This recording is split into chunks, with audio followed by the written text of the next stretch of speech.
Bob, was the moberge pioneer, were they in any way associated with the Caravel, or?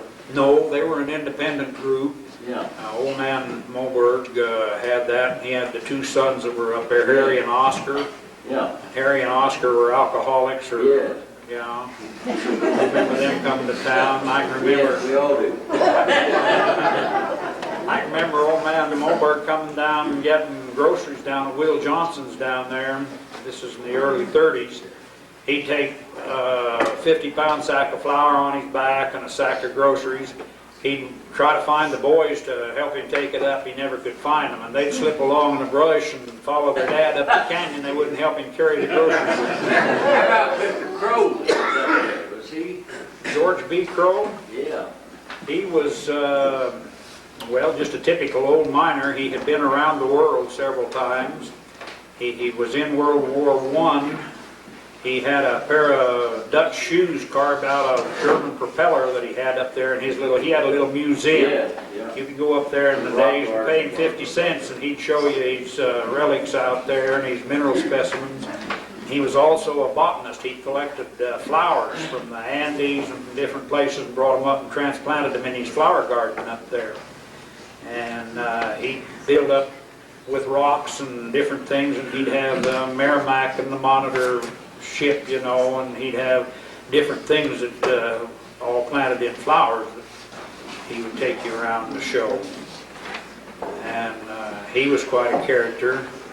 He couldn't, well, I don't know whether he did it because it was on purpose or whether he did it just for tourist attraction, but he had a place down below where he wanted the horses tied. He didn't want them up where they'd get into his flower garden. He put TYIEHOURSESHEAR. But he also had visions of grandeur about a hotel up there. Boy, he started to build a big hunting lodge up there. You can still see the excavation of it. Yeah, he dug out for the basement for that hunting lodge all by hand, as well as his tunnel. Now, the tunnel that he had there over on the side of the hill went in over 3,000 feet back into Baldy Mountain, or into Black Mountain. But he was not associated with the Caravel. No, he was independent too. And just below him was Uncle Billy Anderson. He had a claim in there on the right-hand side of Pioneer Canyon. I worked up there for him when I was 14 years old one summer, and he said if I'd come up and muck for him and help drill, he'd give me a half interest in his claim.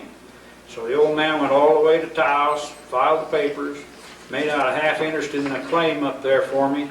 He said if we can just get 4 feet this summer, he said, I think we'll hit it's just going to get rich.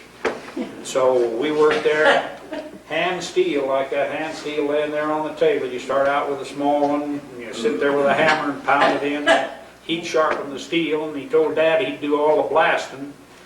Well, we pulled 6 feet that summer, and when we started, the vein showed 1.5% gold, 2% silver, traces of actinolite, which is a tin-bearing ore, which was quite valuable in those days. And there was a fourth ore, I can't just remember what it was. Well, anyhow, when he sent it in, I had to go back to school, and he sent in the last assay report, and when it came back, I saw him. He said, you know, Bob, he said, we missed that vein somewhere in there. He said, the gold dropped down to 0.5%, and he said, we lost the actinolite altogether, and he said, there's just traces of silver. And we pulled 6 feet, wheeled it out in an old steel wheelbarrow. We got the old steel wheelbarrow over at my place over there. What was the percentage rate of the high grade ore?